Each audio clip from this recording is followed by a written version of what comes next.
Kinopod, Tabasco. Right away, Monsieur Scaramanga.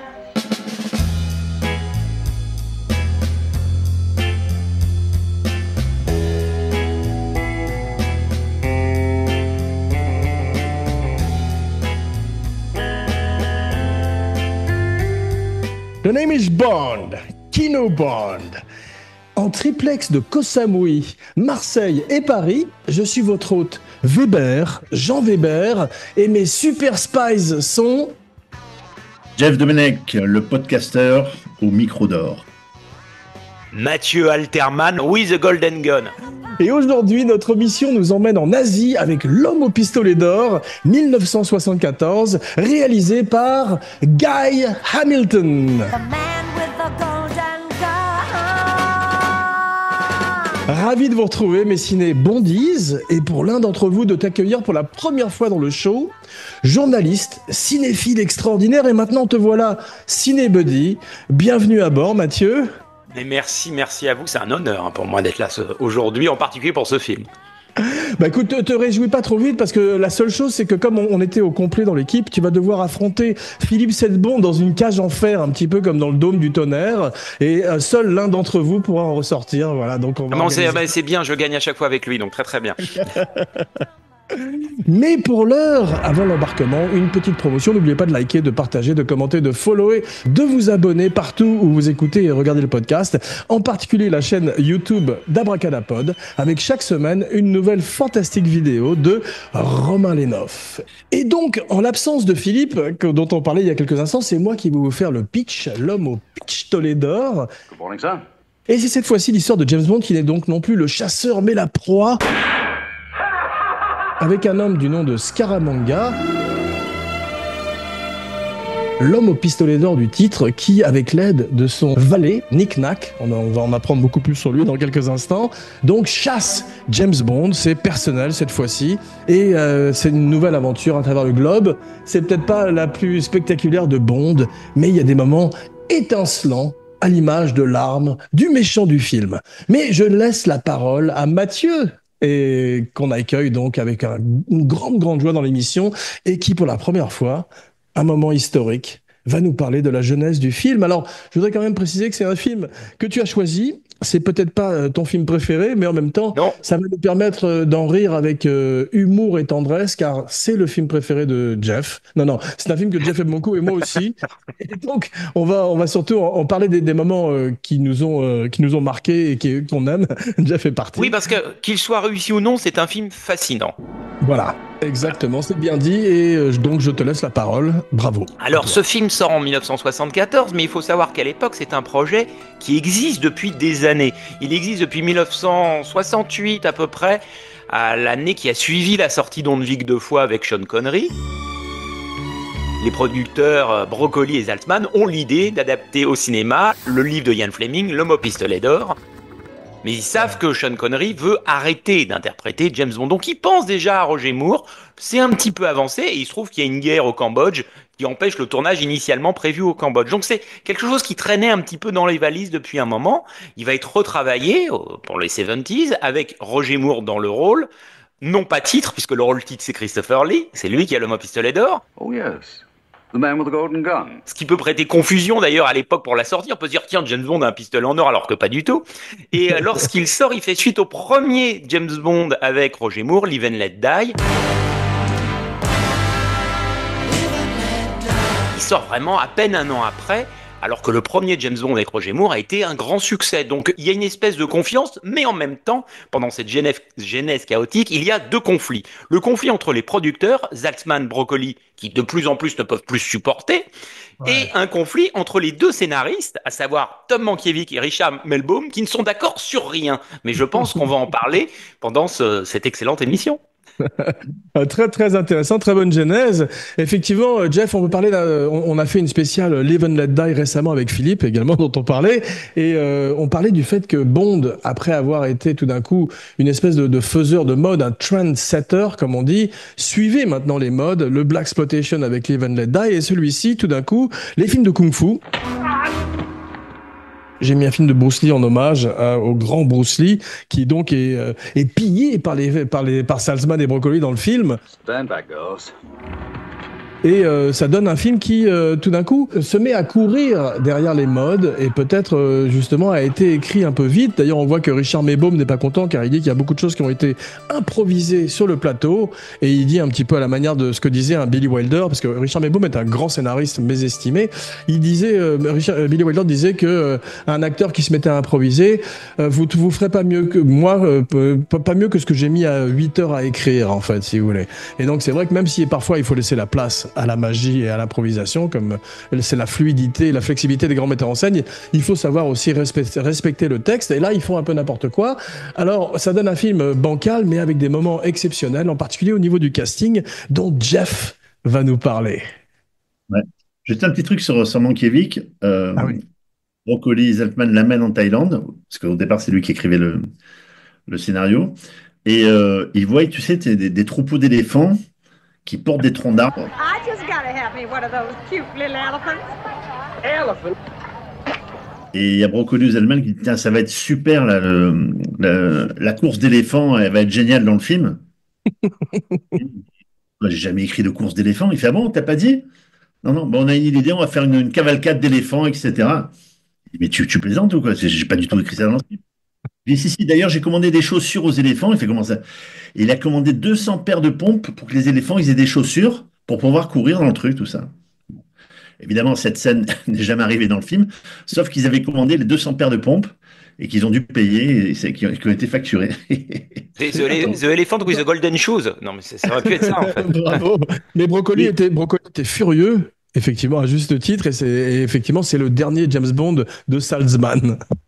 Comme dit l'adage, pour faire un bon film, il nous faut un très bon méchant. Et là, il y a 2 méchants pour le prix d'un. Bravo, monsieur Scaramanga. Donc, il y a le mythique Christopher Lee, qui était né le 27 mai 1922. C'était un jeudi. Voilà. Savoir que Christopher Lee était cousin par alliance avec Ian Fleming. Vous ne saviez pas ça, messieurs, hein? Oui, Voilà. tu parles. Évidemment, la Hammer l'a embauché en 56 pour jouer le rôle terrifiant de Dracula. Eh non, Frankenstein. Un de ses premiers films, c'est Frankenstein s'est échappé de Terence Fisher, dans lequel il joue l'ordinateur. Voilà. Et ensuite, l'année suivante, il a joué le rôle qui va le rendre culte, Dracula. Je vous raconterai aussi ma brève rencontre avec Christopher Lee à la Colombe d'Or. Et donc, le rôle de Dracula va être L'homme à la colombe d'or, c'était toi? Il a fait aussi donc Les Chiens de Baskerville, il a joué Sherlock Holmes, Les Mains d'Orlac. Vers la fin de sa carrière, il s'est amouraché avec Tim Burton. Ils ont fait énormément de films ensemble, Sleepy Hollow, Charlie la chocolaterie, etc. La jeune génération s'en souviendra pour toujours dans Star Wars, il joue le rôle du comte Dooku. Et dans Le Seigneur des Anneaux, il joue le fameux Saruman. Savoir que Spielberg l'avait repéré. Il voit une émission du Saturday Night Live en 78. Il lui dit, je le veux en 1941. C'est là qu'il a embauché pour son film. Et il faut savoir aussi que Peter Jackson, avec qui il a bossé sur Le Seigneur des Anneaux, a reçu des mains de Christopher Lee le Grand Prix du jury d'Avoriaz. Le Grand Prix du Festival du Fantastique d'Avoriaz donne à Brain Dead. D'accord. C'est incroyable quand tu vas à Avoriaz, tu te rappelles ce film Brain Dead, très gore, là, hyper gore, plein de tripes, tout ça. Tu sais que dans le jury, donc Marie-Christine Marot, Sylvie Vartan, Carole Laure et Daniel Thompson. Donc j'imagine Marie-Christine Barrault devant Branded. Slim Fast. C'est comme Juliette Binoche devant Terrifier, quoi. Voilà. Mais attends, Jeff, avant que tu continues, Mathieu, je voudrais te demander quelque chose, parce que Christopher Lee, quelle carrière extraordinaire. Tu te rends compte, partir de la Hammer, partir d'abord de la Seconde Guerre mondiale, où il était vraiment un héros. C'était un vrai James Bond dans la vie. Il devait d'ailleurs incarner Dr. No. Je sais pas si tu savais, à l'époque, comme Fleming était censé le brancher, mais apparemment, il avait oublié de le faire auprès des producteurs. Et donc, il avait un rendez-vous avec James Bond. Et c'est une des cartes maîtresses du film. Il est absolument fantastique. Il amène quand même une dignité. Par moments, il ressemble carrément au comte Dracula, tu vois, donc il fait vraiment peur. Et lui, il est arrivé sur le plateau, il pensait qu'il allait être l'égal de James Bond. Et en fait, c'est ça le problème du film, c'est qu'en fait, ils n'ont pas eu le culot de pousser leur sujet jusqu'au bout, à mon avis, et de faire véritablement. Ils ont amené la crise du pétrole de l'époque, etc., avec l'énergie solaire et tout. That's what I call solar power. Alors qu'il fallait simplement faire un duel plus proche de Javier Bardem et Craig dans Skyfall. C'est un type qui veut vraiment la peau de Bond. Ça, c'était très nouveau à l'époque. Il est son némésis qui est l'anti-Bond, tu vois. Oui, sauf que, permets-moi de te dire, le problème du scénario, c'est que ce n'est pas le cas. Il Voilà. ne veut pas la peau de James Bond. I could have shot you down when you landed, but that would have been ridiculously easy. C'est ce Il que est je te dis, fan il va de pas- James il va pas Bond. jusqu'au bout du truc. Et en plus, t'as raison, c'est pas le cas. Il ne veut pas du tout le tuer, c'est pas lui qui envoie la balle. C'est-à-dire qu'il est fan de James Bond, et pour moi, à mon sens, le film ne fonctionne pas parce que Christopher Lee est trop sympa. Let us spend a few pleasant hours together. How can I refuse such a gracious invitation? Splendid! Splendid! Il est trop sympathique. Il est plus sympathique que James Bond dans ce film-là, qui est d'ailleurs assez froid, limite raciste dans certains trucs. James Bond, ça ne fonctionne pas, on l'aime pas dans ce film. Il n'est pas Attends, sympathique. justement, Jeff, tu trouves pas qu'il y a une espèce de... Je sais pas si c'est l'époque ou le mood dans lequel étaient les producteurs, mais il y a une espèce de courant de méchanceté dans ce film. For you, mister. 20 baht. I'll tell you what, Sonny, I'll give you 20,000 baht if you can make this heap go any faster.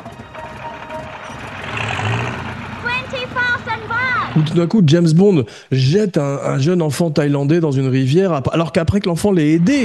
I'm afraid I have to owe you. Bloody tourist.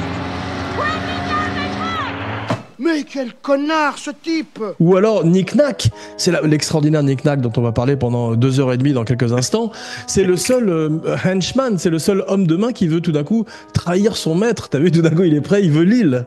Alors Jeff, une question. Est-ce que tu crois qu'il veut vraiment l'île ou c'est une espèce de subterfuge pour piéger James Bond? Qui est Nick Nack? Nick Nack, ouais. L'île fantastique. Il l'a eu 4 ans plus tard, oui.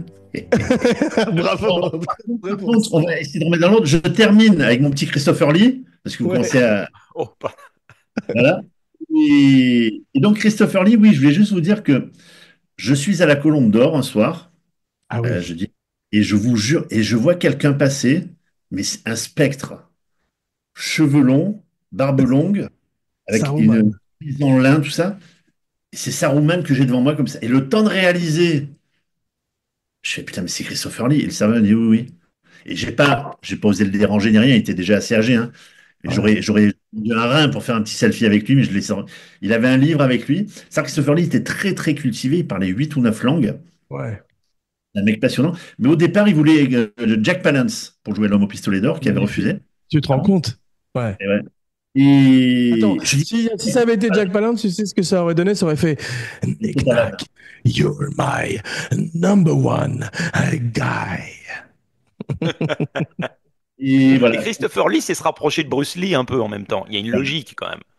Et oui, Ouais, c'est vrai. Mais attends, Mathieu, Mathieu toi qui es un spécialiste de musique et qui va beaucoup nous parler dans quelques instants de John Barry et de Loulou, tu savais qu'il avait fait un album de métal, Christopher Lee, de heavy metal? Avec un groupe Manowar aussi. Ouais, c'est ça, en hommage à Charlemagne. Tu savais ça, Mathieu, non? Ah oui, oui, bien sûr. Mais ça arrive souvent. Et, l'acteur de Star Trek avait fait pareil. Ils aiment bien souvent là-bas faire des contre-emplois dans le métal en général, les acteurs d'une certaine c'est génération. drôle. Ça arrivait plusieurs fois. Et pour terminer, Christopher Lee nous a quitté le 7 juin 2015 à l'âge respectable de 93 ans. Waouh. Bon, après le deuxième casting, on parlera d'Hervé Villechaize tout à l'heure. Bien sûr. Pour Christopher Lee, effectivement, il est arrivé sur le plateau. Il a été, vous savez que surtout avant qu'on parle de Britt Ekland avec Christopher Lee, I like a girl in a bikini. No concealed weapons. savais-tu, Mathieu, ils avaient déjà fait un film ensemble qui est supérieur? Non quel film non. You were the goddess of love in human form, and I am merely your humble acolyte. Enjoy yourself. Un extraordinaire film qui s'appelle The Wicker Man. C'est quoi en français, Jeff? The Wicker Man. Ah, The que je t'ai Wicker Man, pareil, où il y a eu un remake avec un grand acteur du nom de Nicolas Cage. Je sais pas si tu en as entendu parler, Jeff. Non, mais je l'ai vu le film, mais je me rappelle pas du tout en fait. Bah oui, l'original, tu sais, c'est ce flic qui arrive pour enquêter, je Bien sais sûr. plus, en Cornouailles, je sais plus où, et tout d'un coup, il tombe sur cette espèce de culte païen. Ça a été fait quasiment. Oui, mais très très grand film, mais j'avais complètement oublié effectivement qu'ils avaient Voilà, fait devant, tu as tout d'un coup Britt Ekland qui est magnifique, qui est nu, qui est sublime, face à Christopher Lee qui est extraordinaire dans le film. Donc c'est drôle qu'ils aient fait un film supérieur ensemble. Excellent remake déguisé de Wicker Man avec Midsommar. Je sais pas si vous l'avez vu, je crois que Jeff n'est pas très fan. Mais c'est un sujet pour un autre jour. Jeff, est-ce que on peut parler un peu des Bond Girls du film avant de parler d'Hervé avec Mathieu et toi? Il y a cette chère Maud Adams qui a fait 3 James Bond, c'est rare quand même. Incroyable. Ouais, dingue. Maud n'est pas démodée. Voilà. Brit dont tu parlais. Alors savoir que Maud Adams, ce qu'en dit Roger Moore, très professionnel, toujours à l'heure, pas de caprice, de starlet, etc. Donc c'est pour ça qu'il a rembauché aussi dans c'est Octopussy de mémoire. Octopussy, ouais, et Dangereusement Vôtre, on la voit à peine. Hein. Elle a un caméo, c'est ça, la figurante quasiment, ouais. Il devait bien l'apprécier. Je crois qu'elle visitait ce jour-là sur le tournage. C'est vrai? Et on dit que Hervé Villechaize, pendant le tournage, l'a dragué, mais gentiment. Il fait des petits dessins dans sa chambre, etc. Et là, c'est Dixit Roger Moore. Hein, et Roger Moore qui prend la voix d'Hervé Villechaize dans le commentaire audio du Blu-ray. Ah, comme ça, il parle. Il rentre dans l'hôtel Peninsula, main dans la main avec Maud Adams, parce qu'elle l'aimait bien, tu vois. Il dit, alors, je prends l'accent, mais c'est l'accent que prend Roger Moore. Hein, je me moque pas. Il fait, Maud, je vais te faire l'amour ce soir, toute la nuit. Mon Dieu. Il ose lui dire ça et elle dit, eh ben, si par le plus grand des hasards je sens quelque chose, je viendrai me plaindre. Voilà ce qu'elle Oh mon Dieu. Et Maud Adams, qui est quand même, à mon sens, la plus belle de tout le casting. Sa scène sous la douche est exceptionnelle. Good afternoon. Où elle est impeccablement maquillée et tout. C'est la plus belle scène du film d'ailleurs. Mais elle a- Bien plus elle a- belle que Britt Ekland. Put your hands up and get out of here. À ce propos, dans la scène sous la douche, 2 secondes, je dis ça pour Romain, tu feras une petite capture d'écran. On voit un technicien dans le miroir qui ressemble à Minos. Mais c'est pas la seule fois où on voit toute l'équipe dans le miroir, puisque quand il arrive à Beyrouth avec cette danseuse du ventre dont on va parler dans quelques instants, toute l'équipe se reflète dans le miroir brièvement. Donc effectivement, on voit un film qui est un petit peu bâclé par moments, mais surtout qui est très improvisé sur le plateau. Mais pour finir avec Maud Adams, il y a des moments où elle est tellement belle et gracieuse, on dirait Lady Lyndon. Clin d'œil à Laurent Vachaud. Elle a une grâce et une beauté extraordinaires. Et elle est suédoise également, au même titre que Britt Ekland, I'm sorry I'm late, James, but your signal from Macau only just reached the office. qui amène une touche de légèreté un peu déplacée, puisque c'est cette espèce de personnage de ravissante idiote, de la blonde, entre guillemets, qui est très démodée, et elle a rien à faire dans le film, malheureusement. Et surtout, elle était mariée à Peter Sellers. C'est vrai que le film a presque des côtés Panthère Rose par moment, tu vois, dans le côté comédie, trop appuyé. C'est-à-dire que mon pote Peter, quand il a tourné Casino Royale, il y avait aussi Woody Allen qui jouait dans Casino Royale, et il se ressemblait un peu, en lunettes, etc. Et les producteurs du film, il y a Peter Sellers qui était dans le hall de l'hôtel, et le producteur du film pense que c'est Woody Allen. Ouais. Et il lui parle en disant, oh, il nous fait chier Peter Sellers. Il dit du coup à Peter Sellers en le prenant pour Woody Allen. Et savoir que Britt Ekland a quand même aimé bien les stars, parce qu'elle s'est aussi coquiné avec Rod Stewart quelques années plus tard, et avec un des membres des Stray Cats. De mémoire, ça devait être Lee Phantom. Elle s'est mariée avec des musiciens. Et elle vit avec Philippe Sedbon aujourd'hui, à Biarritz. Mais est-ce que c'est l'heure de parler d'Hervé? Je suis extrêmement impatient. Je crois que c'est l'heure. Mathieu, Attends, je te fais Ah, une- Hervé Villechaize. Bah, Hervé Oui, oui. Villechaize. Attendez, je vous fais une intro. The plane, boss, the plane. Ah bon. Ça, c'est la fameuse phrase, pour ceux qui ne connaissent pas, dans L'île fantastique, que va répéter Hervé Villechaize et qui va le poursuivre toute sa vie, puisque dès que les gens le croisaient dans la rue, lui demandaient de dire cette phrase. Hervé Villechaize était peintre à la base, il est français, il voulait faire carrière, il se retrouve dans ce film, où il est d'ailleurs excellent, à mon sens, c'est peut-être le vrai méchant du film. Messieurs, I will remind you, this is un duel à la mort. Mais, chose étonnante qu'on apprend notamment dans l'excellent biopic, que je trouve d'ailleurs pas mal sur Hervé Villechaize, c'est suite au succès en demi-teinte de L'Homme au pistolet d'or, on ne va rien lui proposer. Mais rien. Il va mettre 4 ans avant de revenir dans l'île fantastique, il va vivre dans sa bagnole. C'est assez étonnant. qui est un film quand même avec un retentissement aussi international, avec un rôle qu'on repère tout de suite. Hervé Villechaize, on peut pas le rater, on le repère. Oh, monsieur. Ça n'a pas débouché tout de suite sur un prolongement de carrière. Alors peut-être parce qu'il a proposé à toutes les actrices qui croisaient de faire l'amour avec lui dans les loges, ça a été peut-être un souci, je sais pas, mais en tout cas, c'est... Ouais, il était effectivement très agressif, mais c'était un influenceur, Jeff. Et c'est vrai qu'on va parler un petit peu maintenant des petites personnes, comme on dit aujourd'hui, pour ne pas être cancel, de l'histoire du cinéma. Et d'Hervé qui tout d'un coup... Là, sur Attends, mais Hervé, il était homeless avant le film aussi. Avant le film. Ouais, voilà, donc il allait très mal et tout d'un coup il a été découvert et je trouve qu'il est absolument exceptionnel dans le film et c'est un très très grand acteur, il fait une performance. Il est exceptionnel, mais suite au film il y a un vrai trou dans sa carrière, il se passe rien. Mais quand tu vois l'île fantastique que Jeff a évoqué plus tôt, c'est incroyablement calqué sur le beau pistolet d'or parce qu'il est quasiment habillé pareil, il est de nouveau le serviteur d'un homme maigre, enfin mince et élancé, un peu plus âgé, tu vois. Ricardo Montalban se substitue à Christopher Lee. Et c'est vrai que tu parlais de Peter Dinklage. Et avant qu'on passe à une thématique que j'ai préparée pour toi, Jeff, sur les petites personnes dans le cinéma, parce qu'il y en a vraiment des très talentueuses, je dirais que Peter Dinklage a eu une espèce de combat qui, à mon avis, n'est pas le bon. Où tout d'un coup, pour le nouveau Blanche-Neige, s'est érigé et a dit que ça ne devrait pas être joué par des petites personnes. Or, tu as des acteurs incroyablement talentueux comme Billy Barty, comme Warwick Davis, j'en passe, et des meilleurs, comme Harry Earls dans l'Extraordinaire Freaks, tu vois, qui sont des petites personnes qui ont marqué l'histoire du cinéma, et tout d'un coup, tu enlèves 7 rôles potentiels, ou tu peux en faire un peu moins si tu veux pas en faire 7, à des acteurs de petite taille qui pourraient briller dans des rôles. Donc je suis pas sûr que le combat de Dinklage qui a joué Hervé Villechaize, comme tu disais, dans un biopic sur HBO, soit le bon combat. Alors qu'il vénère Hervé Villechaize, qui malheureusement a mis fin à ses jours à 50 ans, comme tu le disais, de façon très... Ce que tu dis est assez cocasse, c'est-à-dire que, en fait, les woke veulent que ce soit, par exemple, des transgenres qui jouent les rôles de transgenres, mais ne veulent pas que ce soit des personnes de petite taille qui jouent des personnes de petite taille. Donc on part trop dans une discussion politique, mais c'est pas le ton de... Non, mais c'est amusant, c'est que, avec la même bonne volonté au départ, finalement... c'est pas la même chose.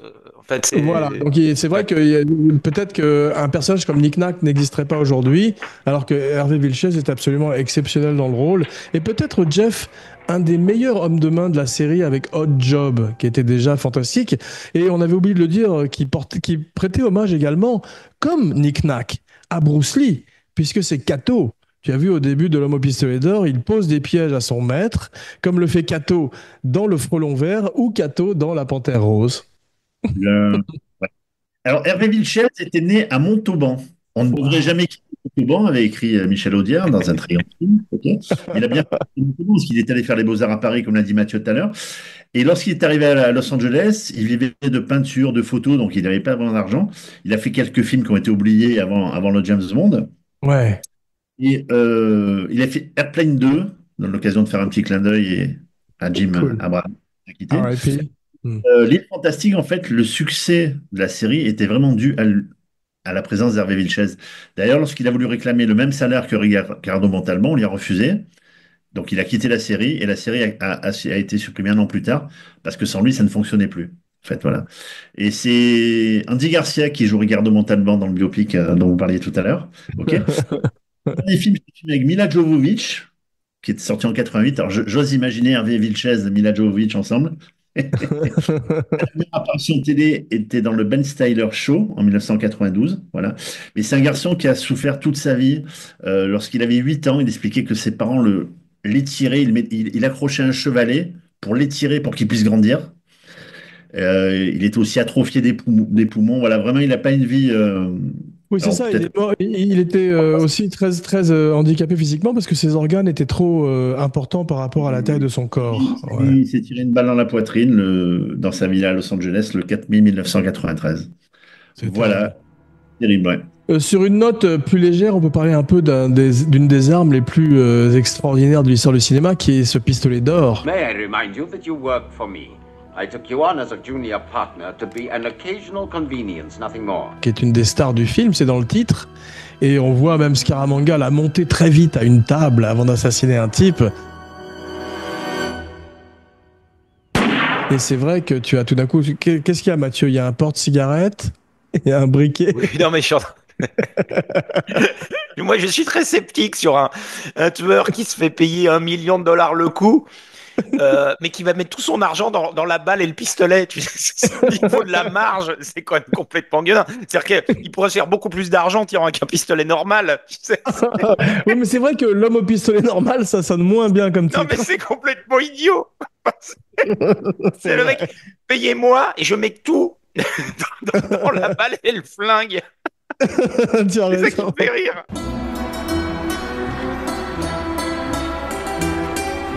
Jeff, il y a une formidable scène, tu as vu, à Macao, avec ce vendeur d'armes qui fabrique les balles en or.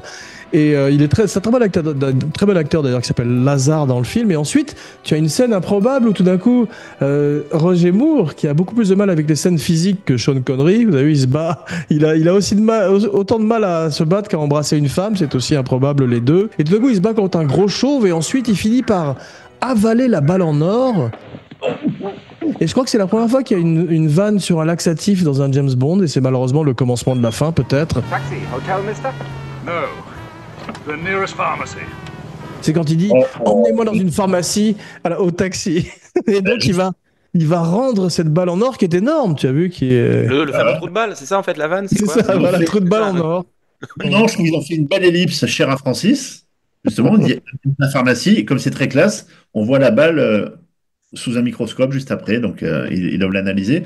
Et ce gros chauve, il y en a un sur le toit dans L'espion qui m'aimait, tu sais, quand il s'accroche à la cravate de Roger Moore, et Roger Moore fait ça avec sa cravate. Un des meilleurs James Bond avec Roger Moore, bien sûr, qui en a fait quelques-uns, parce que Live and Let Die est un très bon film, je trouve.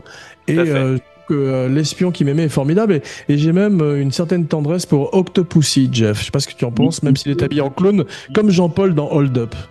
Et comme à chaque fois, vous revoyez ce genre de film avec vos yeux de vieux boomers, là, comme moi, là. Vous voir ces films avec vos yeux d'ado et d'enfant. Moi, quand tu es gamin, et tu vois l'homme au pistolet d'or, le petit nain, tout ça, mais tu es fasciné. C'est comme quand tu vois Jaws, enfin, Richard Kiel, tu vois.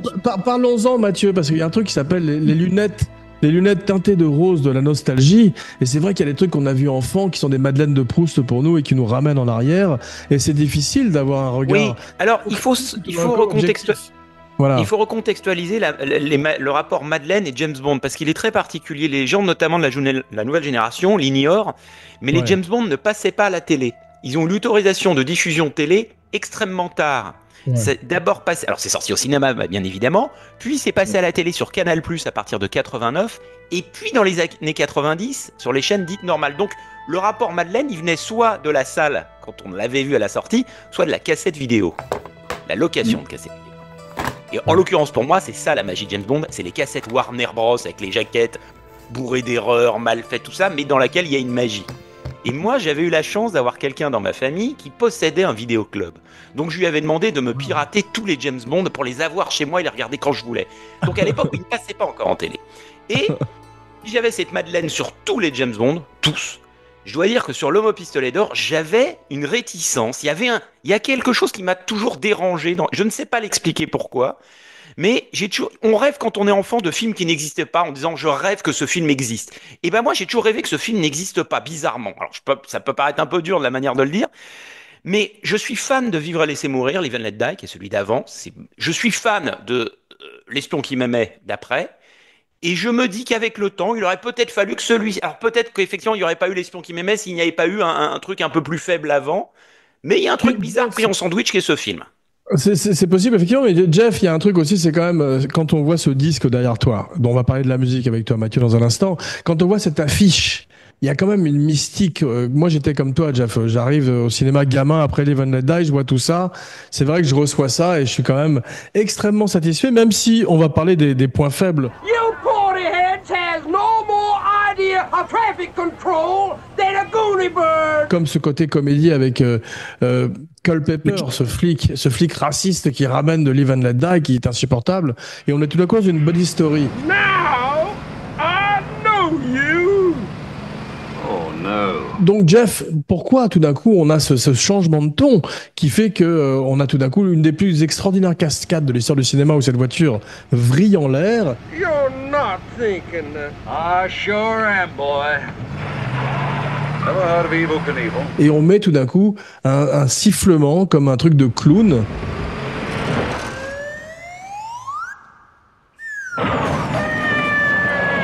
Alors là, c'est une idée de John Barry et il s'est battu avec Broccoli et malheureusement il a fini par avoir raison. Mais il a finalement, plus tard, il a réalisé qu'il avait tort. Mais Jeff, pourquoi tout d'un coup ce côté comédie par rapport à Live and Let Die qui était beaucoup plus sérieux, tu vois? Pour ratisser plus large, pour avoir un public plus jeune, Ouais. je pense.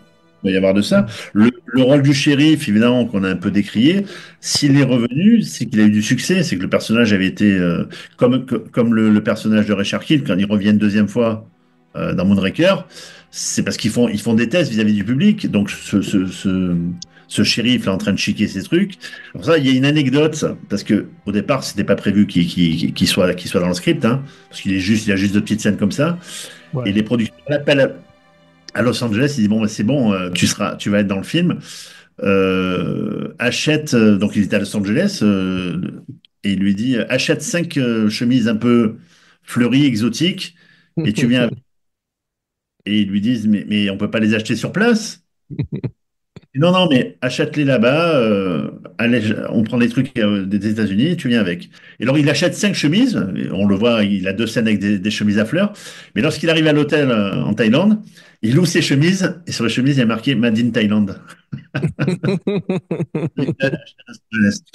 Juste un truc, vous parliez du pistolet d'or tout à l'heure. Ouais. Christopher fait la promo avec un des pistolets d'or du film. Et à Dallas, lorsqu'il se promenait dans la rue pour se rendre à la studio, il avait le pistolet. Il y a un flic qui voit ça, il le braque. Wow. En disant les mecs, il lui expliquait évidemment qu'il était en tournage, l'attaché de presse a dit non mais monsieur, c'est pour la promo du film, etc. Et très belle anecdote, Christopher Lee avait joué sous la direction de Billy Wilder dans la vie privée de Sherlock Holmes. Et ils se croisent dans un ascenseur. Et Christopher Lee partait faire la promo de son film, c'était à New York. Et il avait le flingue. Il fait. Et comment il s'appelle Billy Wilder. Billy Wilder dit vous n'allez pas tirer sur un vieux juif, monsieur Lee. C'est très drôle, mais je sais pas si tu es gamer, si tu joues aux jeux vidéo, Mathieu, mais le pistolet d'or dans l'extraordinaire jeu GoldenEye permettait de tuer son adversaire avec une seule balle. Donc oui, oui, c'est un film qui a effectivement connu une deuxième carrière par le jeu. Ouais, c'est dingue.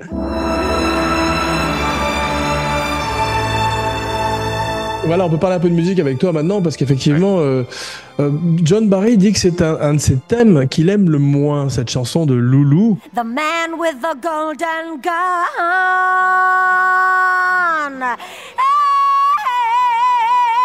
Alors que je la trouve quand même assez extraordinaire, moi.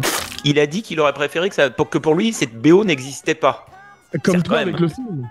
Ah oui, mais c'est incroyable. Alors, en plus, à l'époque, John Barry, il fait son comeback, puisqu'il n'était pas dans Live and Let Die, qui était signé Paul McCartney et George Martin. Donc, il aurait dû logiquement produire un truc, puisqu'il n'y avait pas participé à un James Bond depuis Les Diamants sont éternels. Diamonds are forever. Bon, la BO en elle-même, le score instrumental, il est ce qu'il est. Moi, j'en suis pas particulièrement fan, mais la chanson, c'était pas du tout celle qui était prévue. Au départ, ça devait être Alice Cooper, qui avait écrit une chanson qui s'appelait The Man with the Golden Gun.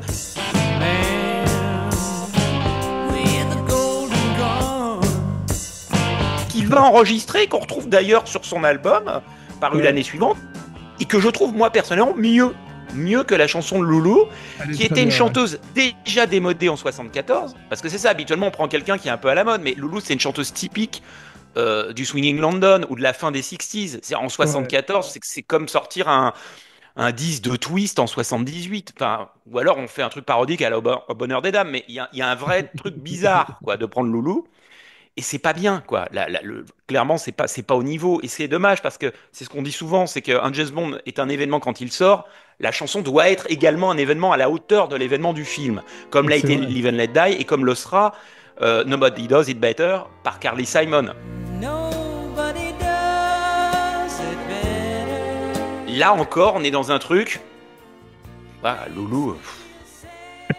C'est vrai, mais Non. ils ont eu une semaine pour l'enregistrer. Et malheureusement, mais il y a quand même un moment, il y a un moment dans le générique où tout d'un coup cette femme se met à danser sur un fond rouge comme ça. T'as l'impression d'être dans une vidéo de Rob Zombie. Donc il y a quand même un côté assez moderne par moment qui me Ouais, plaît mais qui n'est bien. pas fait exprès. Ouais, c'est Je vrai, pense. c'est un peu Mais kitsch, ouais, c'est vrai. je sais par exemple que Shirley Bassey détestait la chanson qu'elle avait enregistrée pour Moonraker et qui pour le coup est largement supérieure, est une bonne chanson avec le recul.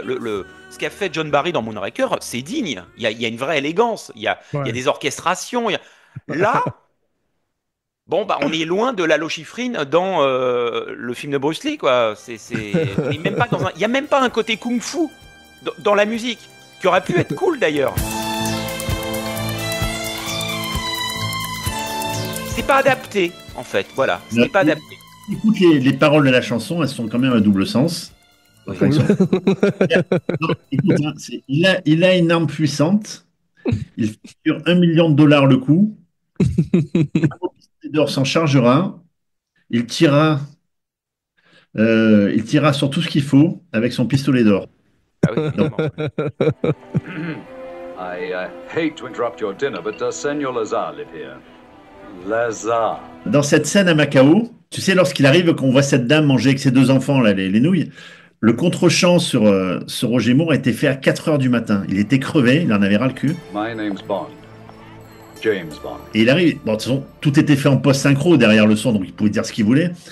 Et il arrive, il doit dire mon nom est Bond, James Bond. Il arrive, il dit mon nom est Bond, Brooke Bond. Il commence à partir en couille. Et ma femme Marie fait du très bon thé. En fait, il dit n'importe quoi parce qu'il en a marre de sa journée. Et il s'engueule. Fin de journée, il est quand même 4 heures du matin. J'ai une question pour Mathieu, un petit quiz. Quel est le James Bond, le film de James Bond où James Bond critique les Beatles? Ah, c'est dans Goldfinger. Bravo. C'est comme écouter les Beatles sans boule qui est, ça servir à Exactement. Mais ce qui est drôle, c'est que quelques années plus tard, il y a une des meilleures bandes son est faite par Paul McCartney, donc on se rend compte que Bond est démodé dans les années 70 déjà. Est-ce que c'est Sean Connery qui critique les Beatles ou est-ce que c'est James Bond? C'est ça la question. Est-ce que McCartney aurait participé à un James Bond joué par Sean Connery? C'est live and let die. Très bonne question. À propos de James Bond, tu sais comment il avait trouvé le nom, Ian Fleming? Oui, bien sûr. D'accord. Non, mais c'est. Vas-y. Non, tu sais pas, non. En fait, il était fan d'oiseaux. Des ornithologues, hein, c'est ça, hein? C'est ça, exactement. Il y avait un ornithologue qui avait écrit un bouquin. Et l'auteur, donc cet ornithologue, s'appelait James Bond. Il cherche un nom pour son héros, son personnage. Ouais. Il voit cet auteur, James Bond, il voit ça va, c'est un nom court, je le prends. T'imagines si le mec ça avait été Alain Bougrain-Dubourg, tu vois, il aurait pris en France, il aurait besoin d'un espion Alain Bougrain-Dubourg. Surtout pour Sean Connery, the name is Bougrain d'humour. Ouais. Il va débarquer dans sa villa Golden Ace, le vrai James Bond. Tu te rappelles ce que dit Francis quand un jour il l'appelle le vrai Pignon? Ouais. C'est comme ça qu'il a appelé Sherlock Holmes, tu vois. Et là, le vrai James Bond va dans la villa de Ian Fleming avec sa femme, Mary, et il lui dédicace un livre. Et Ian Fleming écrit pour le vrai James Bond par celui qui lui a volé son identité, Ian Fleming. Et le bouquin a été vendu aux États-Unis il y a quelques années, évidemment. Donc le vrai James Bond était ornithologue. Voilà. C'est vrai. Mais Ian Fleming voulait un nom, effectivement, qui pouvait être passé de assez inaperçu. Mais il y a un truc, c'est qu'il se présente à chaque fois Bond. Tu as vu, c'est l'espion le plus connu du monde. Tout le monde connaît son nom. An unexpected honor, Mr. Bond. Your reputation precedes you. This way, please. Et c'est vrai que Roger Moore le fait aussi, mais il n'a pas la physicalité d'un Sean Connery. Il amène d'autres atouts. Il a une certaine séduction. Get out. I will have you. Mais quand il doit enlever sa chemise pour montrer ses 3 tétons et se faire passer pour Scaramanga, c'est vrai qu'un type avec une mâchoire d'acier ou un crochet à la base de la main, ça fait plus peur quand même qu'un mec avec 3 tétons avec une petite personne, non, Jeff? Oui, mais il a un pistolet d'or. Oui, pardon. Il a une arme puissante. Non, mais parce qu'on l'a pas rappelé, c'est ça, la particularité physique du personnage interprété par Christopher Lee, c'est que personne ne l'a vu, mais tout le monde sait qu'il a un 3e téton. Ça s'est décidé à quel moment dans une séance de brainstorming avec des gens dans quel état pour imaginer un truc pareil? On va lui faire une caractéristique physique, on va lui mettre un 3e téton, ça fait viril. Mais là où Jeff, on voit que le film est improvisé, c'est que la première réplique du film, c'est un truc qui est devenu légendaire chez les bondophiles, c'est qu'il dit Knick-knack, Tabasco.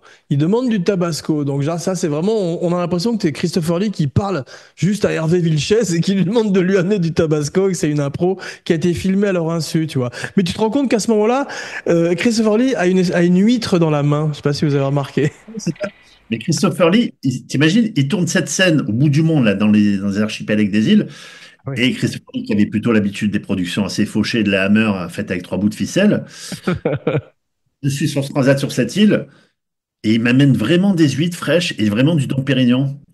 Et là, il dit, ah ouais, on est la grosse catégorie de production parce que comment tu peux avoir du Dom Pérignon frais? Il n'y avait rien en plus à l'époque, c'était pas du tout touristique hein, comme il... Your steam bath is ready, Monsieur Scaramanga. Et il a dit, ah ouais, là vraiment, il y a du haut niveau, comme il a dit. Et cet hydravion qui arrive là. Il n'y avait pas d'hydravion. Là-bas, il n'y en avait pas. Et il trouve un milliardaire américain qui a un hydravion aux États-Unis. Il dit, on aimerait vous le louer. Le milliardaire n'a pas besoin d'argent. Il dit, ben, écoutez, moi, je vous le laisse gratuitement. Mais en échange, je survole l'île, vous me filmez et vous mettez quelques séquences dans le film.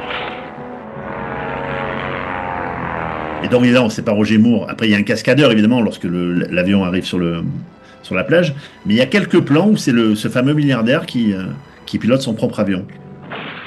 Mais Mathieu, c'est la première fois qu'on voit ces îles en Thaïlande qui sont maintenant baptisées les James Bond Island, qui sont sublimes. Oui. Ready?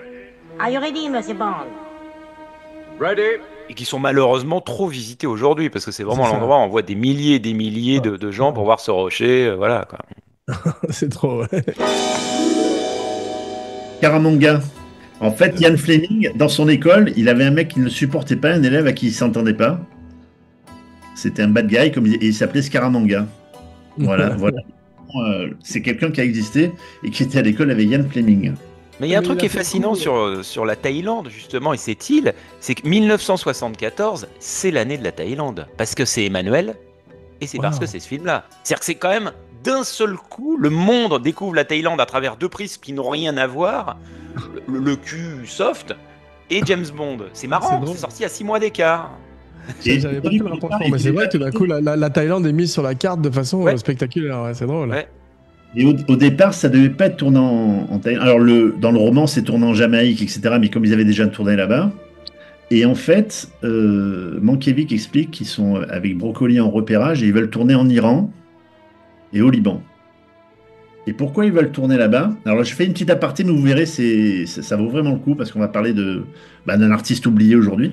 Parce qu'ils ont vu un court-métrage français d'un certain Albert Lamoris. Ça vous dit rien, évidemment, bande de païens. Ah, bah tu dois connaître. Quand même, le ballon rouge, attends. Bravo.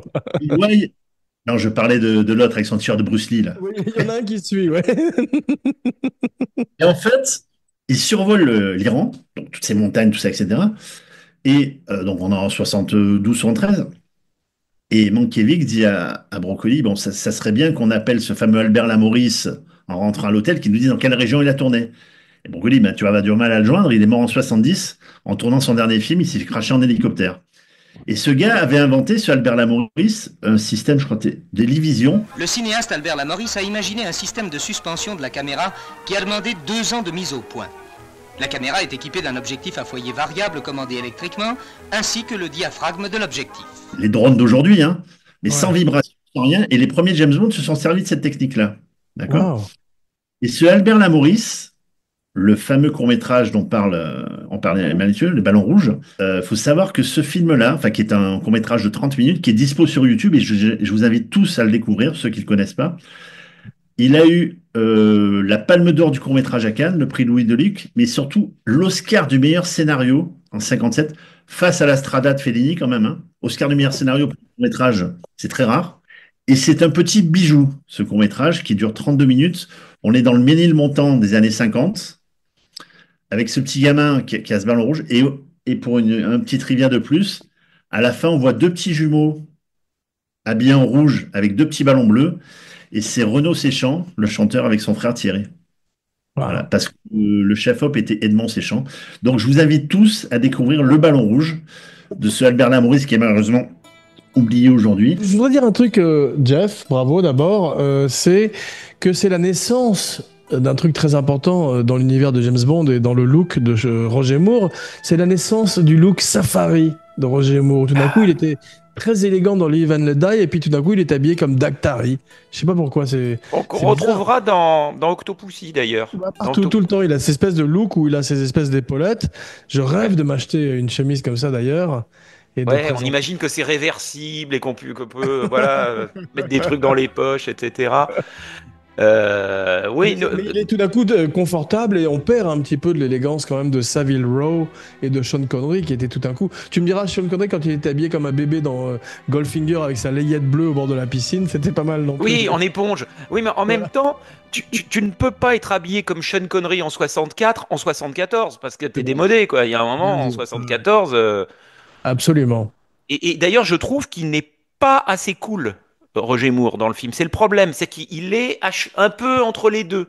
Ouais. Ça va plus lui aller quand vraiment, là, c'est les cheveux plus longs. Bah, voilà, là, il est encore un peu... Bon. En particulier, Jeff, comme tu dis, il a pas encore sa personnalité, mais il fait un truc que je parlais du courant de méchanceté qui court dans le film. Quand il brutalise Maud Adams et qu'il lui tord le bras dans le dos pour lui tirer des informations, c'est un truc que ferait Sean Connery, mais que tu peux pas imaginer Roger Moore, Ah, you're hurting my arm. I'll break it unless you tell me where those bullets go. qui lui, dans la vie, avait un problème. Roger Moore était un homme battu, il avait fait un procès à sa femme, alors que notoirement, Sean Connery avait fait un interview pour Playboy où il disait on avait le droit de frapper une femme, mais juste avec le revers de la main. Ouais. Il ne voulait pas faire cette scène-là, Roger Moore. Il est là, écoute comment dire en deux, il fait, je ferme les yeux à chaque fois que je vois cette scène. Incroyable. Il devrait il est assez gentleman avec ça, Roger Moore, Ouais. c'est vrai. I don't know. Et on sent qu'il est mal à l'aise hein, dans Ouais. le film, souvent, je trouve. On sent il y a un truc qui passe pas. Il est beaucoup moins à l'aise que dans Live and Let Die, à mon sens. Hein. Et tu sais, dans la scène sur l'île, là, cette fameuse île, évidemment, ils ont construit le repère de Karamanga, ils ont juste mis des portes, parce que derrière, il n'y a rien, c'était des grottes, hein, après, on est de Pinewood. Et il est avec Christopher Lee, et quand il rentre, ils ouvrent cette baie vitrée qui avait été installée là depuis 2-3 jours. Et quand ils ouvrent la baie vitrée, il y a des milliers de chauves-souris qui sortent. Et évidemment, quand il est face à Dracula, qui est les jeux de chauves-souris, et Roger Moore, t'as fait venir tes copines en renfort. Mais c'est ça l'avantage de ce film, c'est que tout d'un coup tu vois James Bond face à Dracula, et tu as vu, c'est rare que dans James Bond il y a un méchant qui ait des scènes d'amour comme ça. Et il a effectivement des scènes d'amour avec Maud Adams, et il la traite presque mieux que Roger Moore. Et tu te rends compte qu'il a la même suavité que Roger Moore et qu'il aurait presque pu jouer, comme tu disais, James Bond en fait, Christopher Lee d'une certaine manière. Ouais. Ouais. Oui, il est pas assez méchant. À mon sens, c'est un Ouais. des problèmes D'ailleurs, quand il reçoit James Bond sur son île, vers la fin du film, il lui propose une association. Il dit pas du tout, je vais vous buter. Enfin, c'est plutôt sympa, quoi. Et Roger Moore, enfin James Bond, est pas du tout agréable avec lui. Il a finalement peu de raisons, James Bond, d'en vouloir véritablement méchant, parce que si on parle du scénario, on le disait tout à l'heure, il a jamais eu l'intention de le tuer. C'est Maud Adams qui a envoyé la balle. Donc, tu sais un peu, tu as l'impression t'as une rockstar et t'as quelqu'un qui dit qu'il est fan et la rockstar l'envoie un peu. Il y a un peu ça. Il Ouais, y a un c'est truc vrai, ouais. qui, pour moi, En plus- réellement, ça fout le truc en l'air. Tu as raison, en plus dans cette île, Jeff, il y a un truc qui est très difficile à faire au cinéma, c'est ces espèces de fêtes foraines où tout d'un coup on est dans ce qu'on appelle une fun house. Ça fait toujours très très, très bidon, et là on est dans l'île fantastique. C'est un mélange du prisonnier et de l'île fantastique, et c'est peut-être pas la meilleure partie du film où tout d'un coup il se met à... Et tu as cette espèce de poupée de James Bond qui est dans cette position, tu vois. Ça, j'adore comme Bond, il a sa petite main comme ça levée avec son flingue, et tu te rends compte que le mannequin est presque aussi bon que Roger Moore, tu as vu? Faut arrêter de dire du mal. Non mais Jeff, tu peux admettre tout de même que à la fin, quand astucieusement James Bond prend la place de la figurine, alors que la figurine a une veste et qu'il rentre en chemise, et que logiquement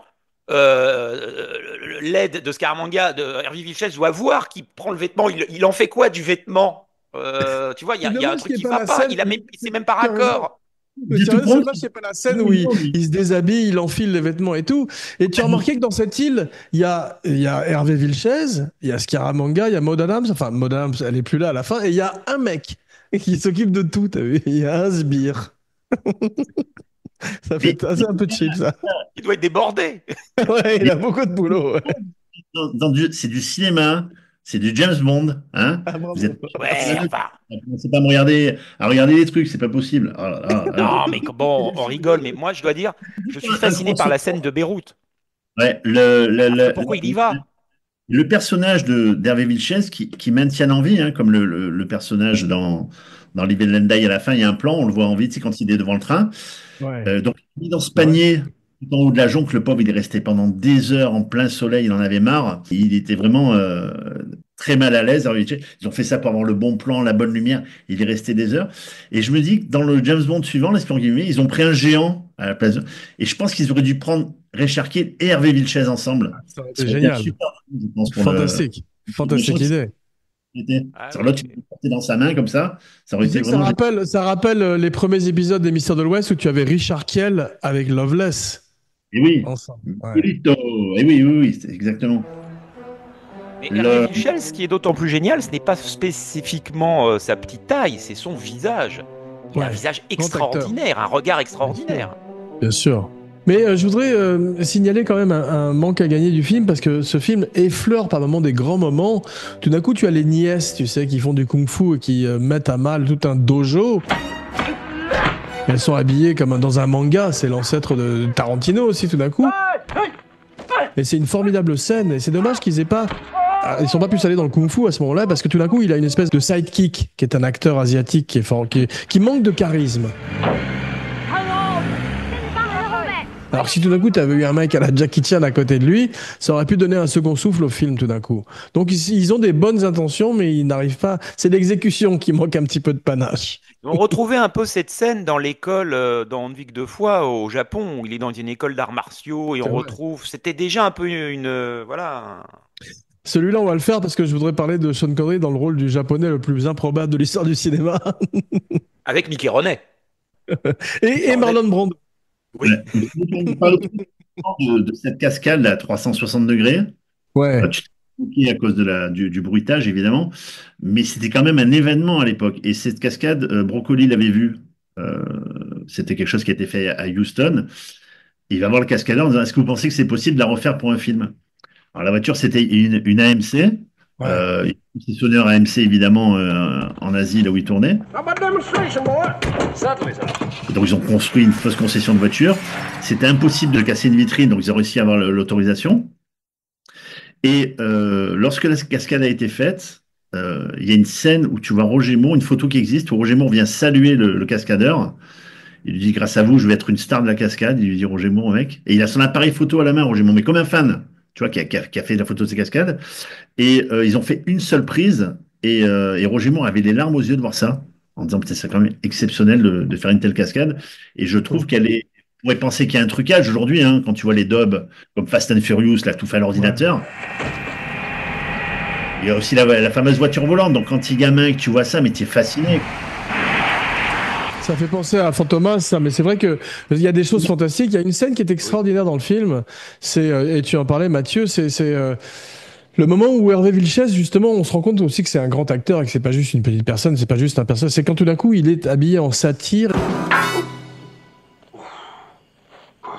Il est sur le point de véritablement tuer James Bond avec sa fourche. Stop it! Ça fait très peur, ça, Jeff. Voilà une grande scène où tu te rends compte que cette personne, il a le dessus sur James Bond et il fait peur dans une scène surréaliste, digne d'un film de, je sais pas, de Mario Bava ou je sais pas quoi. C'est très Et beau. la scène du miroir est magnifique également, où il se retrouve dans le miroir, il se remet ça, et on le voit d'un seul coup. Là, on frissonne. Il y a un vrai. Là, c'est vrai qu'il y a des très belles scènes. Ouais. Par moments qui sont souvent les scènes non écrites, non dialoguées. Il vole la vedette aux deux autres, je crois, à chaque fois qu'il apparaît. C'est vrai que le fait de sa petite taille, ça doit beaucoup jouer. Il est bien, le personnage est bien écrit et lui, il l'interprète formidablement parce qu'il a des choses à jouer. Justement, son retournement de veste à la fin du film, où tu te demandes s'il trahit vraiment son maître, ça, j'ai jamais vu. Tu sais, comme si Hot Job dans Goldfinger, tout d'un coup, offrait un pacte à Bond. Ça donne une dimension supplémentaire au personnage de l'homme de main qui tout d'un coup, comme tu le dis, Jeff, vole la vedette à son maître et à tout le monde au passage. Le peu d'argent qu'il avait, il mettait tout dans ses vices, malheureusement. Mais on se souvient vraiment de l'homme au pistolet d'or par rapport à la performance d'Hervé Vilches, bien sûr. Et pour autant, des choses qui, à mon sens, enfin, je pense, ne fonctionnent pas au niveau du scénario. Il y a quand même cette scène au Liban avec la danseuse du ventre, où, enfin, ça fait suite à la réception de la balle en or. Il se rappelle qu'il y a un agent qui a été tué dans une balle en or, donc il l'emmène au Liban pour retrouver la balle qui est dans le ventre d'une danseuse du ventre et ainsi l'analyser, alors qu'il suffit d'analyser la balle qu'ils viennent de recevoir dans le laboratoire qui est situé à l'étage en dessous des bureaux. Enfin, c'est-à-dire, pourquoi envoyer James Bond au Liban où il n'y a aucune scène d'extérieur? Aucune. Ça n'a aucun intérêt. Pour analyser une balle, sachant qu'ils l'ont reçue dans les bureaux situés à Londres du MI16. Enfin, c'est quand même totalement loufoque. Scaramanga's fingerprints were on it. They've been verified by the CIA. Avec une danseuse, d'ailleurs, on n'y croit pas une seconde. Elle fait pas du tout libanaise, la danseuse. Je dois dire que cette scène à Beyrouth m'a toujours un peu interloqué. Les choses qui ont encore plus vieilli, Jeff, c'est le racisme quand même de G.W. Pepper, qui tout d'un coup est extrêmement violent avec les Thaïlandais. Et il est impossible, ce personnage. Tu peux pas regarder le film, là, c'est cringe, comme on dit aujourd'hui. Savoir que la scène où il tombe dans l'eau n'était pas écrite. Hein. L'éléphant le pousse vraiment dans l'eau. Ah ouais, bien fait. Rajouté, après ils ont mis un cascadeur qui plongeait à sa place.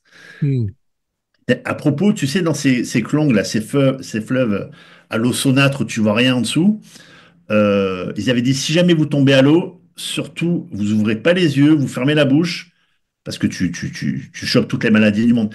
Et Roger Moore est tombé 2 fois à la flotte pendant la cascade. J'ai retenu ce qu'ils ont dit. Sauf que lorsque j'ai les pieds qui ont touché le fond, j'ai senti un corps. C'est-à-dire que les cadavres, comme ils n'avaient pas d'argent pour enterrer les gens là-bas à l'époque, ils les balançaient dans ces fleuves-là. Donc t'imagines. Et c'était Georges Lazenby. Ouais. Alors, on a parlé du casting, on n'a pas parlé de l'agent asiatique. In future, Commander Bond, if you must tour the world of Susie One by night, kindly inform our man here, Lieutenant Hip. On a parlé qu'il avait malheureusement pas beaucoup à jouer, il manquait peut-être un peu de charisme, mais vas-y, à toi. J'ai quelques petites anecdotes. Donc, ce fameux Tech Who. Donc, il y a une scène où il va chercher James Bond à l'hôtel. Il a sa veste rouge et il conduit. Et il avait demandé une voiture automatique parce que déjà là-bas, les volants étaient à droite. Tu vois, et lui, il avait l'habitude, parce que c'était américain, il avait l'habitude de rouler une voiture auto. Il a dit non, c'est impossible, tu auras une voiture comme tout le monde. Et il fait 3 fois la scène et il cale 3 fois. Guy Hamilton commence à s'emporter. Putain, ces jeunes, ils ne savent même pas conduire, etc. Donne-moi ta veste, je vais faire la scène. Guy Hamilton met la veste rouge, démarre, il cale aussi. Vous ne comprenez rien, laissez. Et Brocoli se met au volant de la voiture, et là, la voiture, elle démarre même pas. Et là, Guy Hamilton dit, bon, allez, fin de journée, fin de tournage. Décédé de la maladie d'Alzheimer en 2018. Waouh. Mathieu, il y a un truc où j'ai toujours un petit pincement au cœur, c'est quand on détruit le paradis, tout d'un coup l'enfer est au paradis, et tu as ces espèces de formations rocheuses millénaires merveilleuses qu'on fait exploser à la fin. Alors quand on fait brûler une forêt pour Apocalypse Now, ça va, à la limite. Mais quand c'est pour le pistolet d'or, ça fait quand même de la peine. Oui, ça fait de la peine. Et surtout que la fin, de mon souvenir, est expédiée assez rapidement. En fait, c'est comme ce show, tu vas voir. Et moi, je sais qu'à chaque fois que j'ai vu cette fin, je ne savais toujours pas quelle était la véritable mission, si c'était rechercher la personne qui voulait le tuer ou s'en prendre au Solix. C'est un petit peu flou. Et justement, alors attends, est-ce que tu peux m'expliquer le plan de Christopher Lee? Qu'est-ce qu'il veut exactement? Oui, c'est ça qui... Tu as déjà établi le fait qu'il ne voulait pas tuer James Bond. Ah oui, ça c'est génial. Ce pistolet de laser. il est fan de James Bond, donc il ne veut pas le tuer, c'est son idole. Il considère qu'ils font le même métier, sauf que lui, il le fait payer par une entreprise privée et l'autre par le gouvernement. En gros, il y en a un dans le privé, un dans le public. We have so much in common, Mr. Bond. We have so much to discuss, and we will never have this opportunity again. Et finalement, il a l'idée, à cause de la crise du pétrole, de fournir de l'énergie solaire. Mais c'est vachement bien, en fait. Il y a un moment, tu te dis, ouais, cool. Donc, en fait, il veut le monopole de l'énergie solaire. Mais déjà, ça peut pas fonctionner à cause de ça. C'est-à-dire qu'un méchant dont le but, c'est quand même de faire de l'énergie solaire, va expliquer à des gamins en 2024 un truc pareil et tu regardes, et en plus sympathique. C'est quand même un peu compliqué.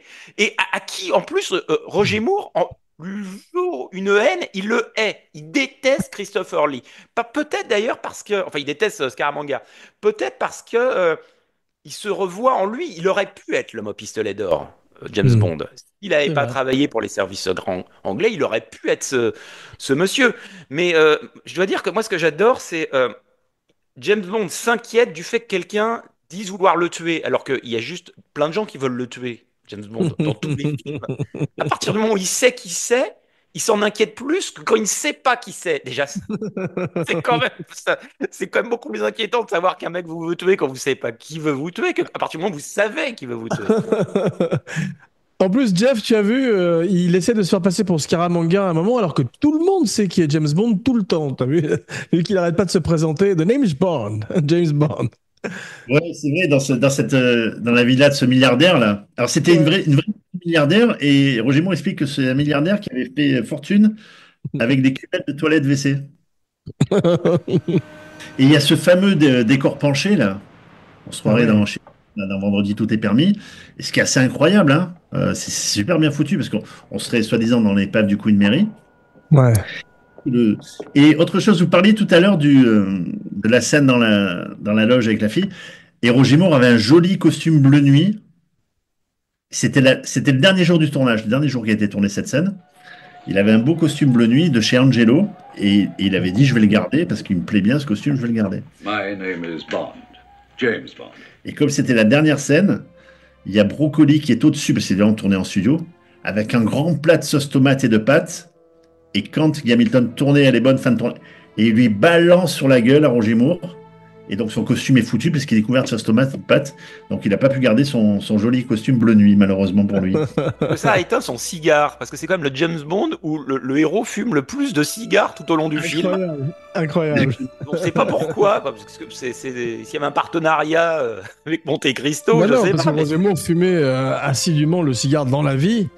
Et donc c'était transposé à l'écran. Moi je te dis, je l'ai rencontré sur le plateau de Moonraker. Je l'ai déjà raconté dans l'émission. Et il était à côté d'enfants, donc mon frère et moi. Et il fumait le cigare et c'était vraiment de la fumée de seconde main. Oui, mais tu vois, dans Live and Let Die, ça sert le scénario, puisque se sert de son cigare pour éliminer le serpent avec tu sais, il le met comme ça. Ouais. Alors que là, ça sert absolument rien dans le film. C'est un accessoire. Le fait d'accessoiriser le cigare, ils l'ont pas répété après. D'ailleurs, je crois que dans les films suivants, on le voit plus fumer le cigare. Tu as raison. Good night. Good night. Good night. Good night, sir. Et maintenant, si Jeff a encore quelque chose à dire sur le film, qu'il le dise ou qu'il se taise à tout jamais. Des milliards de trucs à dire sur un film que vous avez dépensé pendant 1 heure, messieurs. Non, on a dit plein de trucs bien. Non. Attention. Bon, qu'est-ce que vous voulez jouer ? Ah oui, non, en fait, Guy Hamilton, quand même, on dit que c'est un bon faiseur. Il dit que ce décor penché était un hommage au classique expressionniste allemand, le film Le cabinet du docteur Caligari. Est-ce que vous le saviez ? Exactement, ouais. Bien sûr, et même chez Scaramanga, la Funhouse avec ses portes à l'envers est un grand hommage à l'expressionnisme allemand et à Caligari en particulier. J'ai failli dire Caligari. On peut rajouter un truc qui est assez amusant, c'est que la voix française d'Hervé Vilches n'est pas Hervé Vilches. Et non. C'est la voix de Guy. Comment il s'appelait ? C'est ça qui était la voix de Bugs Bunny. Ah, alors qu'il aurait pu se doubler lui-même. Bien sûr. Et ce Guy Pierrot a joué dans Stanisky avec Jean-Paul Belmondo. On en parlait, voilà. Et coïncidence, Guy Pierrot a joué avec Christopher Lee, messieurs. Waouh. Attends, je sais. Je peux deviner. Dracula, père et fils. Avec Bernard. Bravo, messieurs. Bon, une dernière jolie anecdote à raconter sur Tom Mankiewicz, le scénariste. Ouais. Qui au début de sa carrière était petit assistant. C'est Roger Moore qui raconte cette anecdote. Il est 3e assistant d'un film avec John Wayne de Michael Curtis qui s'appelait Ranchero. D'accord ? Et donc petit assistant à tout faire, etc. Et il y avait une scène où les Indiens devaient passer au-dessus d'une colline pour attaquer et venir vers la caméra. Évidemment, il fallait faire monter quelqu'un en haut de la colline avec un talkie-walkie pour faire signe aux Indiens pouvaient attaquer. Et là, il pose une question comme à l'armée, vous savez parler anglais ? Et Curtis donc dit quelqu'un qui s'est monté à cheval là. Et le jeune manquier, oui, moi je sais faire. Il avait hop, dessape-toi. Il habille en indien, il le met un pagne, il le noircisse un peu, il lui met 3 plumes, il lui donne un poney parce qu'il est plus chaud. Il lui met un poney en haut de cette colline. Il a un talkie-walkie, il doit faire signe aux Indiens pour. Ils doivent calmer. Et après, il redescend. Et John Wayne va le voir. Il fait, c'est toi qui étais sur le poney tout à l'heure? Oui. Et on aurait dit un singe sur un ballon de baseball, sur un ballon de football. Tu ressens. Il le casse en deux. Et il y a une scène qui doit être tournée. Et c'est à l'époque, on dit on ne respectait pas les animaux à Hollywood, où John Wayne a du bétail et ils doivent traverser une falaise. Et en fait, ils doivent tuer des milliers de vaches qui vont tomber dans cette falaise et qui vont servir de pont pour les autres pour pouvoir passer. Et donc, ils vont vraiment sacrifier des milliers de vaches. Donc, ils ont pris du bétail, ils ont acheté, la production a acheté, pour sacrifier des vaches qui tombent dans cette... Et là, tout jeune qu'il est, Tom Mankiewicz s'offusque, qui dit non, c'est impossible de tourner comme ça. Curtis, en gros, tu es troisième assistant, tu fermes ta gueule et tu fais ce qu'on te demande. Donc, tu prépares le bétail et les bêtes vont mourir. De toute façon, elles sont faites pour aller à l'abattoir. Donc, qu'elles meurent pour un film ou pour la... Et tout Tom Mankiewicz, il était tout jeune, il rentre à l'hôtel, il prend sa valise, il se barre et il croise la route de John Wayne. Il fait, qu'est-ce que tu fais? Il fait, c'est bien toi qui étais sur le poney l'autre jour. Il fait, oui, mais pourquoi tu te barres? Et il explique qu'il ne veut pas sacrifier le bétail. Et John Wayne, il fait, ah, donc c'est grâce à toi que le bétail ne va pas mourir. Il fait, pourquoi? Il fait, parce qu'on va supprimer la scène. Il fait, t'es troisième assistant, à partir de demain, tu seras deuxième assistant. Et John Wayne a touché sur plusieurs de ses films. Extraordinaire. L'assistant de John Wayne. Voilà, c'était une petite anecdote parmi les autres. Et une dernière question que j'avais. Merde. Non, c'était une question que j'avais pour Mathieu, mais je l'ai perdue, c'est pas grave. Est-ce que c'est l'homme au pistolet d'or du verbe dormir? Parce qu'il y en a qui pensent ça, vu le rythme un peu lent du film.